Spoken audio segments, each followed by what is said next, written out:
안녕하세요. 커피앤톡입니다. 오늘도 와주셔서 감사드리고요. 바로 사연 읽어보겠습니다. 살다 보면 참 많은 일을 겪게 돼요. 35년 이상을 살았지만 늘 삶은 새로운 경험을 하게 되는 것 같습니다. 저보다 나이가 많은 분들께서는 제가 이런 말을 하면 아직 한창이니까 그렇지 라고 말씀하시겠죠? 하지만 나이가 더 든 후에도 대인관계에서든 어떤 사건 혹은 사고들을 통해 늘 처음 겪게 되는 것들이 있지 않을까 생각되네요. 너무 당연한 말이지만 저는 평범하고 늘 비슷한 일상을 보내며 생활을 했는데요. 정말 잊을 수 없는 첫 경험을 하게 되어 이렇게 사연에 운을 띄워보았어요. 저와 남편은 신혼부부입니다. 남편은 재혼이고 저는 초혼이에요. 남편이 재혼이면 애가 있는 건 아니냐고요? 아니요. 남편은 재혼이기는 하지만 아이는 없어요. 남편의 초혼 생활이 그렇게 긴 편도 아니고 우여곡절도 참 많았거든요. 남편이 이혼을 하게 된 이유는 전처와의 무슨 문제가 생겨서가 아니라 사별을 했어요. 남편은 저보다 2살 연상이에요. 첫 결혼을 요즘 세대로 쳤을 때는 좀 빨리 한 편이더라고요. 남편을 처음 만나게 된 것은 제 남동생의 소개 덕분인데요. 제 남동생은 물리치료사인데 동생이 일하는 병원의 의사가 남편이었어요. 그렇다고 병원장은 아니고요. 페이닥터로 일을 하다 만나게 된 거죠. 남편은 참 자상한 사람이에요. 결혼 전부터 제 친정에도 참 잘했고 결혼 후에는 더욱 잘해요. 남동생은 제가 어떤 남자와 연애를 하는지 정말 하나도 관심이 없었어요. 남편을 소개해주기 전까지는 말이에요. 그런 남동생이 남편을 제게 소개해준 이유는 남편의 부탁 때문이었다고 해요. 당시 저는 부모님과 함께 살고 남동생만 독립을 한 상태였어요. 남동생의 생일이라 온 가족이 남동생이 지내고 있는 곳으로 가게 되었는데 마침 친정엄마가 무릎이 좋지 않아서 올라간 김에 동생이 근무하는 병원에서 진료를 보게 되었어요. 그렇게 남편을 처음 만나게 되었죠. 참 인상이 좋은 분이라고 생각했어요. 정말 그뿐이었어요. 그런데 한 달쯤 지났을 때 동생이 갑자기 소개팅을 좀 나가주라고 하더라고요. 처음에는 거절을 했죠. 연애나 결혼에 대한 관심이 사라진 지도 꽤 되었고 일에 치여 바쁘게 사는데 그럴 여유가 어디 있나 싶었어요. 그리고 무엇보다 주선자가 남동생이라는 점이 매우 불편하게 느껴졌어요. 그런데 남동생이 무조건 해줘야 한다며 자신이 많은 도움을 받은 분께 부탁을 받은 거라고 거절하기가 힘들다는 거예요. 그렇게 일주일을 동생한테 시달렸고 어쩔 수 없이 자리에 나가게 되었어요. 저를 소개받기 위해 나온 상대는 바로 남편이었고요. 저는 남편을 처음 보고 참 차분하고 지적이라고 느꼈어요. 하지만 단번에 좋아하는 마음이 생겼던 것은 아니에요. 그저 나쁜 감정이 있는 것도 아니고 남동생의 체면을 생각해서 남편과 몇 번 더 만나게 되었는데 그러면서 점점 호감이 생기기 시작했어요. 매너 좋고 친절한 남편의 모습에 설레기 시작했죠. 그런데 그런 감정을 저만 느끼던 것은 아니었더라고요. 그렇게 저희는 연인이 되었습니다. 6개월쯤 연애를 했을 때부터 간간히 결혼 이야기도 나오곤 했고요. 아무래도 저와 남편 둘 다 나이가 어느 정도 차서 양가 부모님께서 조금 조급해 하더라고요. 곧 40인데 지금 당장 결혼해서 애 낳아도 노산이라 걱정이 많으신 것 같았어요. 시부모님께서는 첫 결혼에 실패했기 때문에 더욱 기대가 큰 것 같기도 했고요. 그런데 사실 저는 남편과의 결혼을 참 많이 고민했어요. 그 이유는 첫 번째는 남편이 재혼이라는 사실이었어요. 아주 간혹 애가 없다고 하지만 나중에 갑자기 애가 나타나는 그런 드라마에서나 나올 법한 일들이 실제 우리 생활에도 간간히 있다 보니까 조금 겁이 났어요. 물론 남편이 거짓말할 사람은 아니지만요. 두 번째는 너무 완벽하다는 점이었죠. 연애를 시작하고 난 뒤부터 줄곧 느꼈던 점이었어요. 남편은 실수라는 것이 없는 사람이었어요. 누구나 사람이라면 자신의 생각이 조금은 틀리기도 하고 엇갈리기도 하고 그렇잖아요. 그런데 이 사람은 실수도 없고 올곧다고 표현해야 할까요? 정말 바른 사람이에요. 결점이 없다고 느껴지는 때가 많았어요.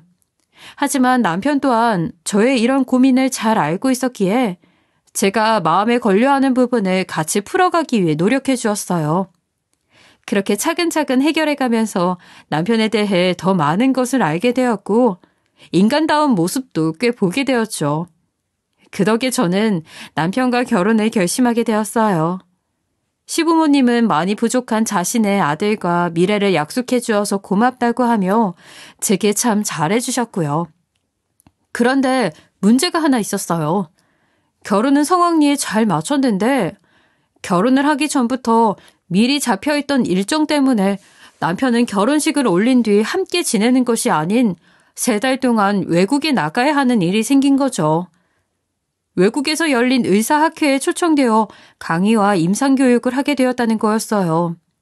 물론 남편은 너무 미안해했지만 의사로서 너무 좋은 기회인데 그것을 저 때문에 망칠 수는 없다고 생각되어 좋은 기회이니 갔다 오라고 했어요.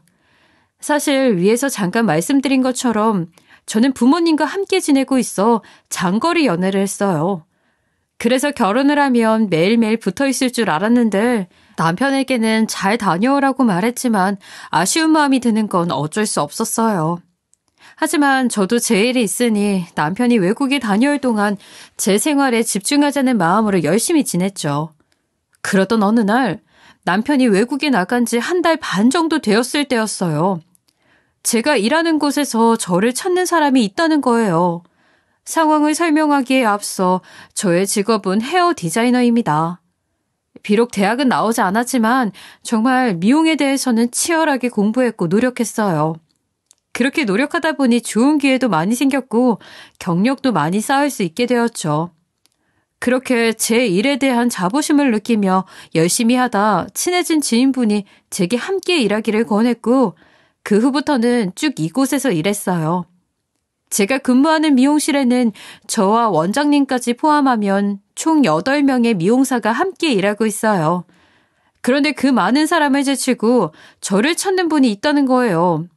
저를 찾는 그 사람은 자신의 헤어를 손질해줬던 디자이너를 당장 불러오라고 난리를 치더라고요. 저는 제가 머리 손질을 해드리고 있던 분께 양해를 구하고 가서 보니까 제 고객이 맞더라고요. 그 고객은 저를 보더니 서비스에 대한 컴플레인을 엄청 걸기 시작했어요. 하지만 용납이 어려울 정도로 말도 안 되는 컴플레인이라 그냥 갑질 고객이라고 생각하고 그 상황을 빠르게 마무리 짓기 위해 죄송하다고 고개 숙여 사과를 드렸어요. 사과를 받고 돌아가는 듯 했어요. 그땐 그랬죠.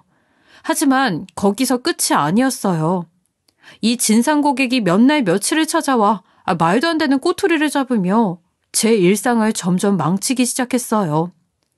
다른 고객의 머리를 손질하고 있던 말던 저를 당장 나오라고 찾아드는 것은 물론이고 제게 손질받고 있는 분께 직접 다가와 저를 대놓고 모욕하고 깔보는 행동까지 서슴지 않았어요. 힐난도 정도가 있는데 이렇게까지 몰아붙이니 정말 꿈까지 꿀 정도로 괴로웠어요. 제가 정말 속 답답했던 이유는 제게 머리를 맡겼던 날 이후 다른 곳에서 또 머리를 하고 와서는 제 탓을 했다는 거예요. 그 고객은 제게 커트 손질만 받은 분이었어요. 하지만 저를 찾으러 왔을 땐 파마를 하고 오셨더라고요. 자신이 한 파마 때문에 창피해서 길거리를 다닐 수가 없다면서 말이에요.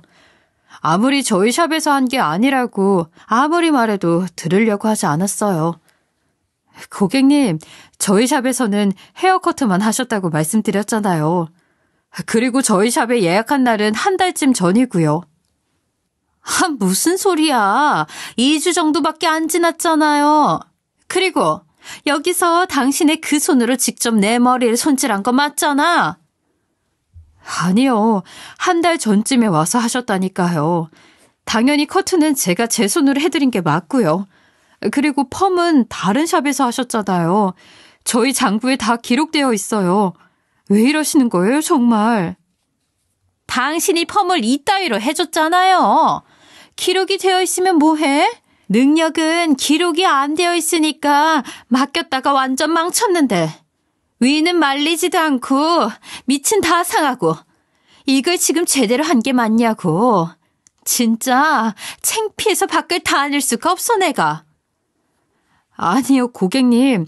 저희 샵에서는 펌은 안 하셨잖아요. 파마하신 곳에 가서 컴플레인을 거셔야죠. 안 하셨는데 했다고 우기시면 어떻게 해요? 제가 해드릴 수 있는 게 없어요. 저희 샵에서 하신 머리가 아니니까요. 자꾸 이렇게 하지도 않은 걸로 찾아오셔서 행패 부리시면 더는 못 참아요. 영업방해로 신고하는 수가 있다고요. 지금 내가 거짓말이라도 하고 있다는 거야? 뭐? 영업방해? 야, 너 보자 하니까 네가 머리 다 망쳐놓고 어디서 고객을 이따위로 대할 수 있어? 네가 감히 고객인 나를 기만하는 거야? 신고를 한다고? 이런 거지 같은 샵이 어딨어? 하지도 않은 머리를 했다고 우기며 자신을 기만했다는 고객. 12년 넘게 이 일을 하면서 이런 적은 단 한 번도 없었어요. 어쩌다 제게 이런 일이 생겼는지 너무 힘들더라고요.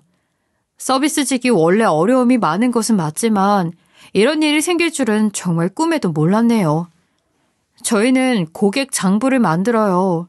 예약제로 운영하기 때문에 고객 정보를 등록하고 어떤 스타일로 헤어를 손질하고 갔는지까지 다 기록해 놓죠. 하지만 이 갑질 고객은 그 증거를 보여줘도 제가 거짓말을 하는 것이며 제가 자기를 거짓말쟁이로 몰고 있다고 하더라고요. 제가 정확한 정보를 기록하지 않았다면 원장까지 소환해 저를 당장 자르라는 말까지 서슴없이 하더라니까요. 제가 그곳 샵의 이미지를 망가뜨리고 있다면서 말이에요.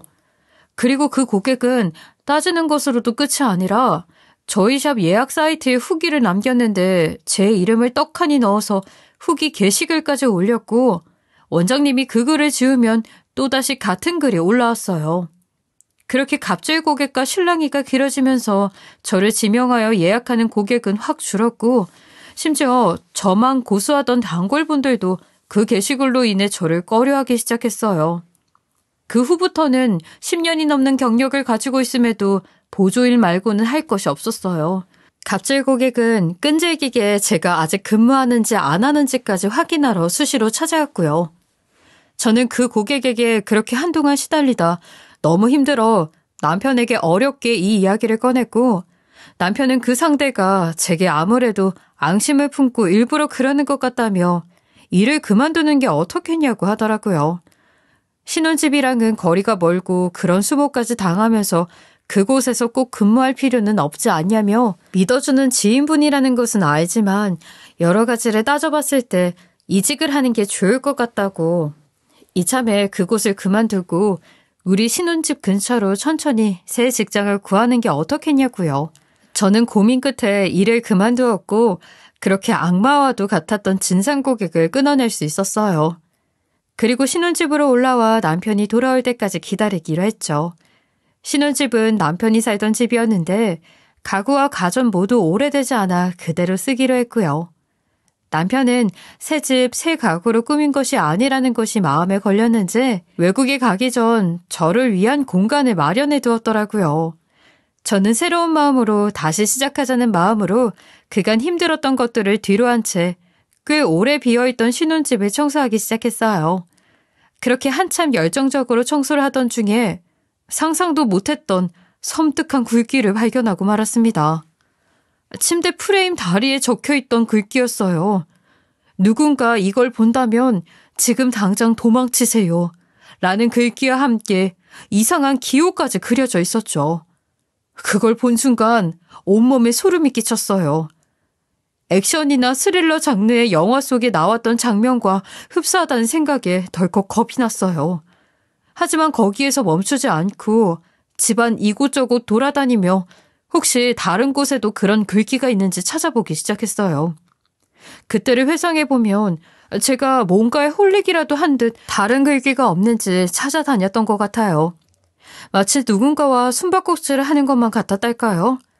만약 제가 그 글귀를 적은 사람이라면 또 어디에 적어두었을까 하는 신경으로 찾아다녔고 곧 또 하나의 글귀를 발견했어요. 침대 다리에 적혀있던 이상한 부호 같은 게 또 적혀 있었어요. 저는 왠지 그 부호에 큰 의미가 있을 거라고 생각되어 인터넷을 검색을 해보았어요.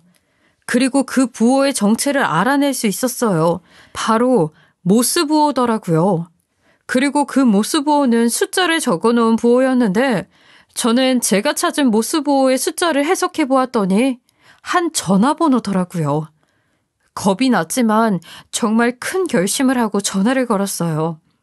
신호가 가기 시작한 지 얼마 안 돼서 상대는 금방 전화를 받았어요. 전화기 너머로 여자의 목소리가 들려왔죠. 그 전화번호의 주인은 바로 남편의 전처였습니다. 분명 저에게는 전처와는 사별하게 되었다고 이야기했었는데 이게 다 무슨 일인가 싶었어요. 죽었다던 전처는 죽은 게 아니었어요. 남편에게서 도망을 쳤다고 하더군요. 그러면서 남편의 진짜 정체는 제가 알고 있는 것이 전부가 아니라고 말하더라고요. 그 여자가 말하는 남편의 진짜 정체는 믿을 수 없을 만큼 다른 사람 같았어요. 남편은 의처증이 병적으로 심하고 그의 정체를 밝히기 시작했어요. 그 여자는 자신이 자진해서 정신병원에 갔을 정도로 사람 피를 말렸다고 하더라고요. 당신의 남편은 심한 의처증이 있어요. 그게 점점 심해질 거고요. 참을 수 없을 만큼 숨통을 조여올 거예요. 아직 늦지 않았어요. 이 사실을 알게 된 지금이라도 당장이라도 그에게 도망치세요. 도대체 그게 다 무슨 말이죠?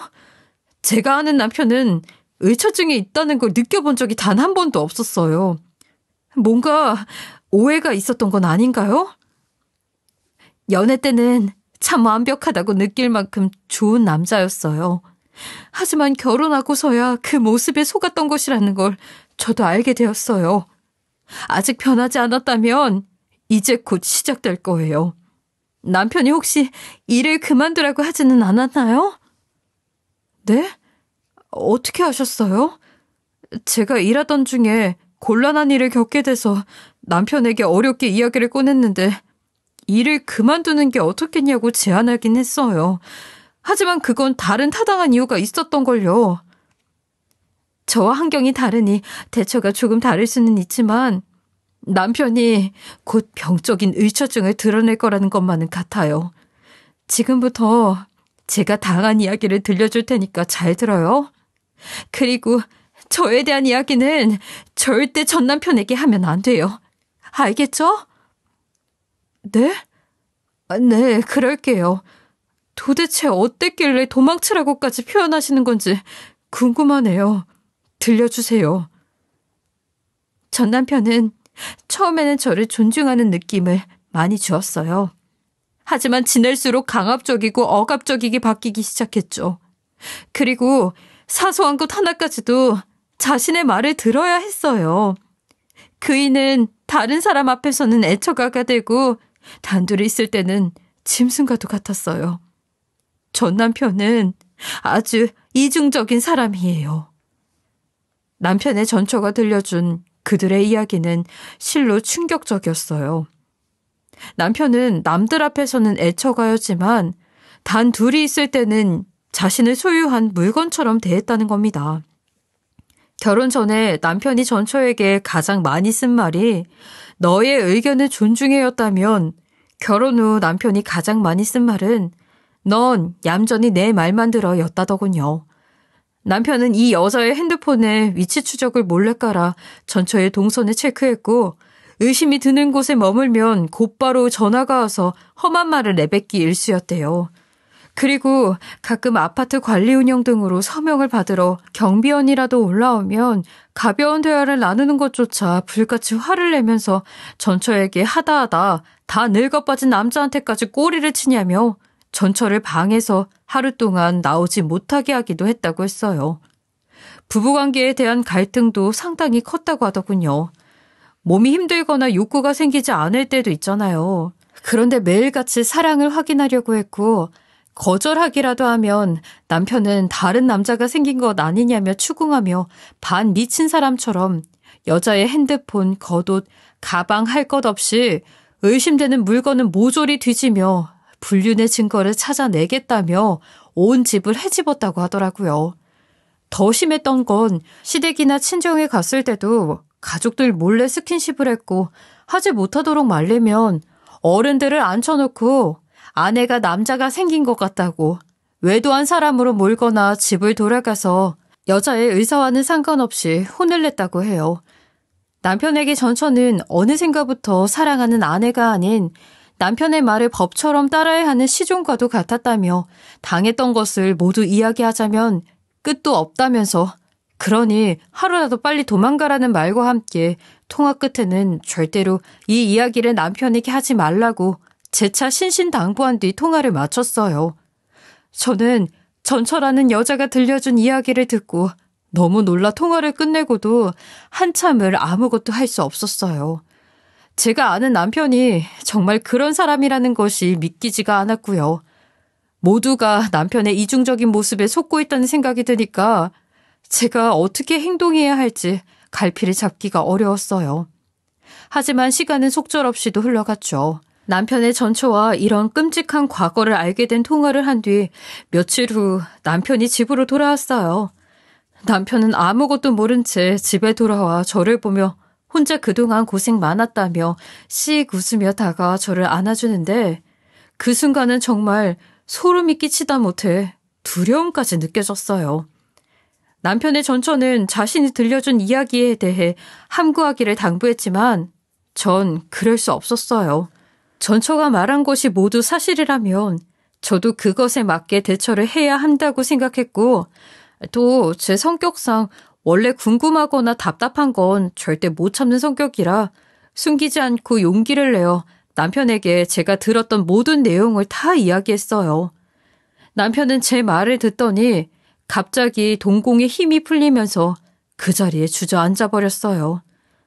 혼이 나갔다는 표현이 딱 어울릴 만큼 망연자실한 듯한 모습을 보였죠. 아무 말 없는 남편의 모습을 지켜보고 있는데 남편은 곧 떨리는 목소리로 말문을 열었어요. 전처가 살아있다니. 어떻게 죽은 사람이 살 수가 있어? 이게 말이 되는 거야? 어떻게 살아있던 건지는 나도 몰라. 그런 이야기는 애초에 나누지도 않았어. 그저 그 여자가 내게 해준 말은 당신더러 쓰레기보다 못한 사람이라며 자신이 당했다고 그렇게 털어놓았다는 것 그뿐이야. 그리고 그저 내가 궁금한 건 하나고. 당신 정말 의처증 있어? 그럴 리가 없잖아. 내가 의처증이 있었다면 그 전에도 네가 느꼈겠지. 자연아, 지금 너무도 혼란스러운데 너까지 날 못 믿는다고 하면 나 너무 힘들 것 같아. 나 그런 사람 아니라는 건 너도 잘 알잖아. 솔직하게 말하면 나도 너무 혼란스러워. 당신이 정말 그런 사람일까봐 무섭고 두려워. 어떤 게 진실인지 판단이 서지 않아. 자연아, 나는 정말 전처가 죽은 줄로만 알았어. 말도 안 되는 일이야, 이건. 내가 다 해명할 수 있어. 내 얘기를 좀 들어줘. 그 후에도 생각해도 늦지 않잖아. 나에게도 이야기할 기회를 줘. 이야기해줘. 정확히 판단하려면 당신의 이야기도 들어봐야 하는 게 맞는 것 같으니까. 네가 알고 있는 것과는 전혀 달라.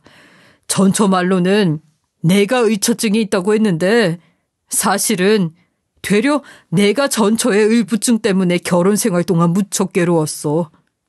그래서 한 1년 정도 별거를 하게 되었고 전처가 말한 정신병원은 자신이 자처해서 간 게 아니라 이전 장인어른과 장모님이 보낸 거야. 해명을 위해 털어놓은 남편의 말로는 이랬어요. 자신이 의처증이 있는 것이 아니라 전처가 심한 의부증이 있었는데 병원에서 함께 근무 중인 간호사가 자신을 보조하는 것을 보기라도 하는 날에는 집에 돌아가면 자신을 향한 온갖 욕설을 들어야 했다고 해요. 사람들과 가벼운 인사치레나 대화를 나누는 것을 보기만 해도 종일 의심하고 들었던 것은 물론이고 모임이나 학회에도 전처가 따라가지 않으면 절대 못 가게 했다고 하더라고요. 더는 그렇게 지내는 것은 아니라고 판단이 되어 전처의 부모님께 모든 사실을 알리고 별거를 시작했던 거죠. 별거하던 기간 중에도 전처는 나아지기는커녕 떨어져 지내니 더욱 심각해져 전처 친정 부모님이 직접 전처를 치료하기 위해 미국에 있는 정신병원에 보냈다고 했다는 거였죠. 그리고 그곳에서 전처가 죽었다는 소식을 전처 친정 부모로부터 남편이 듣게 되었다고 해요. 심지어는 전처 친정 부모가 전처의 사망 소식을 늦게 전하는 바람에 남편은 3달이나 지나고서야 알았다고 했고요. 친정 부모가 직접 전한 소식이니 남편은 당연히 그런 줄로만 알았다고 하더라고요. 남편은 정말 억울하다며 이 일을 꼭 해결할 것이라고 제게 이야기했어요. 분명 전처가 살아있는 게 사실이라고 한다면 자신을 해코지하는 거라더군요. 저는 남편의 말로만 모든 상황을 판단하기는 어렵다고 판단이 되어 시댁에 찾아갔어요. 그리고 이런 사실이 있었냐고 물었고 시부모님이 말씀해 주신 몇 가지 증언을 통해 일단은 남편의 말을 믿어보기로 했죠. 시부모님께서 말씀해 주신 증언은 평소 며느리였던 전처가 남편의 직장에 자주 찾아가 회방을 놓았고 그걸로 남편이 힘들어했다는 것과 별거를 한 것이 사실이라는 점, 그리고 가끔 전처가 남편이 시어머니를 챙기는 것도 질투하는 것이 느껴질 때가 꽤 있었다는 것이었어요. 하지만 시부모님은 남편의 부모이니 무턱대고 모든 말을 믿을 수는 없었어요. 두 사람 중 분명히 누군가는 거짓말을 하고 있다는 것이 확실하니까 일단은 한 사람부터 잡아보자는 마음이었죠. 남편은 제가 전처와의 대화 내용을 알리고 난 뒤 자신이 수를 써보겠다며 일단은 집안에 소형 카메라를 설치하자고 하더라고요. 왜냐면 그 여자라면 우리 집에 충분히 들어왔을 수도 있다는 것이었어요. 과거 전처와의 결혼 생활 중에도 이런 경우가 있었다고. 그 여자라면 어떻게 해서든 주인 없는 집에 들어왔을 거라고 하는데 아마 집에 몰래 들어와 그런 글귀까지 써놓은 게 분명하다고 했어요. 분명 본인이 혼자 살 때는 그런 글귀가 없었는데 마치 보란듯이 써놓은 글귀가 이상하다면서요. 남편을 잡든 그 여자를 잡든 일단은 모든 사소한 것까지도 증거가 될 수 있는 것은 뭐든 모으자는 마음으로 남편의 의견에 따라 소형캠을 보름 조금 넘게 설치했었어요. 하지만 보름이 넘는 시간 동안 그 여자에게선 단 한 번도 연락이 오지 않았고 소형캠에도 그 여자가 저희 집을 몰래 들어왔다는 어떠한 흔적도 없었죠. 남편의 말이 하나도 맞지 않는 것을 직접 확인하면서 저는 이제는 남편을 의심하고 있었어요. 그러던 어느 날 남편에게 연락이 왔는데 바로 그 여자가 병원에 나타났다는 것이었어요. 병원 CCTV에 그 여자의 모습이 찍혔다고 말이죠. 그래서 저는 남편의 병원으로 곧장 향했죠. 의심의 상황에서 제가 직접 눈으로 확인해야 믿을 수 있었으니까요. 도착한 책에 남편은 자신이 본 것을 먼저 설명해 주더군요. 새벽에 병원 청소를 해주시는 아주머니가 잠깐 병원 문을 열어놨는데 그 틈을 타 병원에 들어왔고 본인 방에 들어가는 게 찍혔다는 거예요. 심지어는 남편의 물건들도 몇 개 없어졌다고 하더라고요. 그리고 저는 남편의 설명이 맞는지 직접 CCTV를 확인했어요. 그렇게 그 장면을 본 저는 기겁을 하는 줄 알았습니다. CCTV에 담긴 그 여자는 제가 정말 잘 알던 여자였으니까요. 제가 헤어 디자이너로 샵에 근무할 때 제게 어마어마한 갑질과 힐난을 했던 그 진상 고객이었어요. 그 여자의 얼굴을 보자마자 저는 그 여자가 제게 거짓말을 하고 있다는 것을 단번에 알게 되었어요. 그 여자는 사실 남편에게 해코지를 한 것뿐만이 아니라 저에게까지 해코지를 했던 거였어요. 저는 남편에게 숨기지 않고 이야기했어요. 여보, 이 여자야. 우리 샵에 와서 나한테 갖은 갑질을 해서 힘들게 했던 사람 말이야. 아니, 어떻게 이럴 수가. 뭐? 그럼 전처가 당신의 직장까지 찾아가서 해방을 놓았다는 거야? 어떻게 당신의 직장까지 알아낸 거지?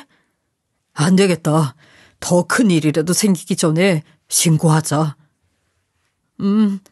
나 너무 무서워. 소름이 끼쳐. 어떻게 이런 사람이 있을 수 있어? 저희는 결국 그 여자를 스토커로 신고했어요. 그 여자를 검거하는 데까지는 그렇게 오래 걸리지 않았어요. 그 여자는 자신이 저지른 것이 잘못이라는 것을 모르는 듯 여전히 저와 남편의 주위를 맴돌고 있었거든요. 여자가 잡히면서 저와 남편은 그 여자와 마주할 일이 생겼어요. 그래서 그 여자에게 스토커 짓을 한 이유를 물어볼 수 있었죠.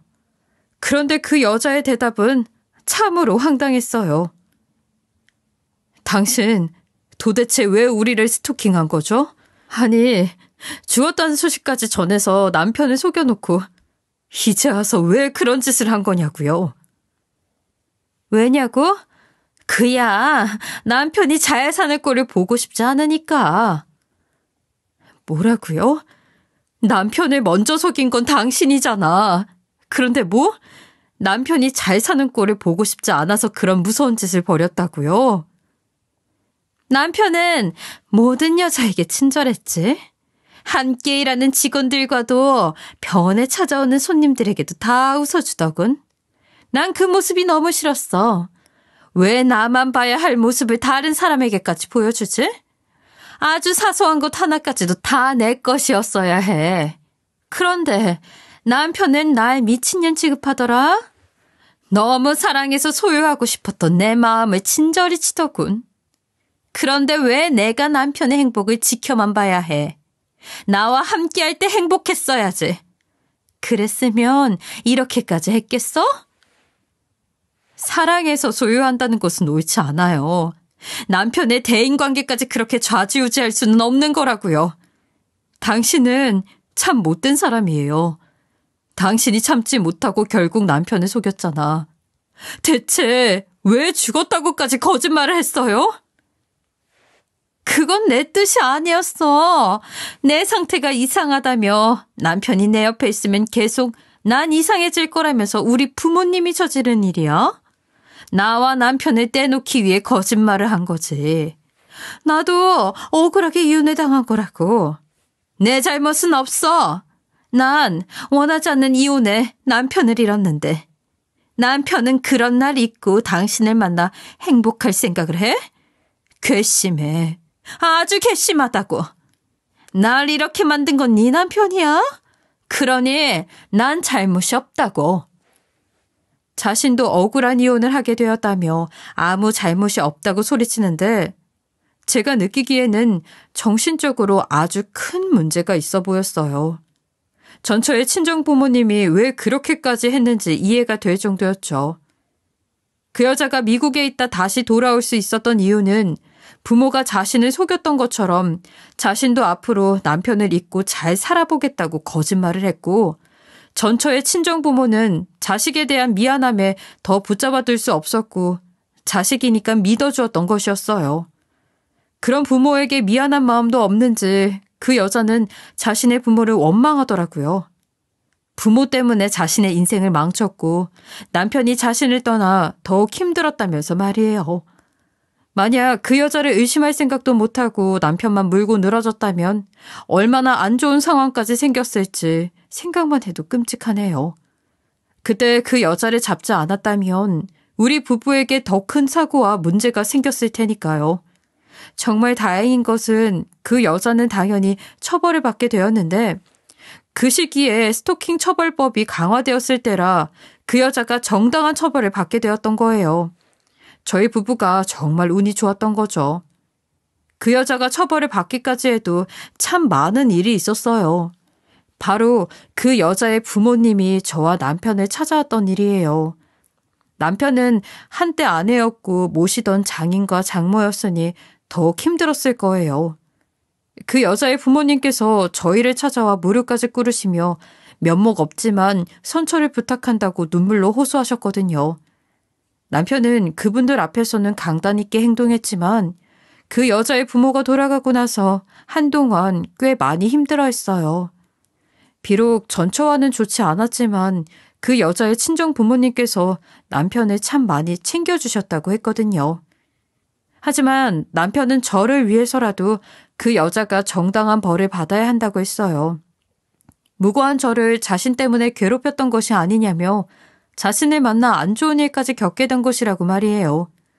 어떤 상황에서도 스토킹을 이해해 줄 수는 없는 거라고 하더라고요. 한참 깨볶아야 할 신혼 초기에 아주 파란만장한 경험을 한 저희는 지금은 정말 그 어느 누구보다도 행복한 신혼을 보내며 지내고 있어요. 어쩌면 결혼한 지 얼마 되지 않았을 때 이런 일을 겪게 되어 서로에 대한 신뢰가 더욱 단단해진 것은 아닐까 생각돼요. 만약 시간이 꽤 흐른 뒤에 겪었다면 남편이 어떤 사람인지 너무도 잘 겪어봤으니 더 잘 극복했을지 모르지만 그래도 더 많이 혼란스럽지 않았을까 하는 생각이 들거든요. 남편은 여전히 남동생이 근무하는 병원에서 잘 근무하고 있어요. 전초에 대한 아찔한 추억이 있긴 하지만 좋은 분들과 함께 일하면서 잘 극복했거든요. 저는 얼마 전 제 샵을 차리게 되었어요. 대출이 좀 많기도 하고 아직 원장으로서 서툰 것도 많지만 새로운 시작을 하게 되었답니다. 샵이 크지 않아서 함께 일할 때 정말 가깝게 지냈던 동생을 직원으로 두고 함께 나아가고 있어요. 남편의 전초라는 사람에 대한 기억이 전부 좋지는 않지만 그 여자가 부렸던 진상 덕에 웬만한 진상들은 가뿐히 상대할 수 있을 것 같네요. 아직 경제적인 부분이 안정적이지는 않지만 이제 좀 한 가정을 꾸려서 사는 느낌이 팍팍 들어요. 경제적 안정이 되었다고 느낀다면 그때 이세를 계획해 볼 생각입니다. 스토킹이라는 범죄가 저는 언제나 남 일이라고 생각했어요. 하지만 나에게도 일어날 수 있다는 것을 이번 일을 통해 너무도 잘 알게 되었고 스토킹이 얼마나 무서운 건지 또한 깨닫게 되었어요. 범죄에 대한 크기는 다 다르지만 가장 중요한 것은 남에게만 일어나는 일이라고 안일하게 치부하면 안 된다는 거더라고요.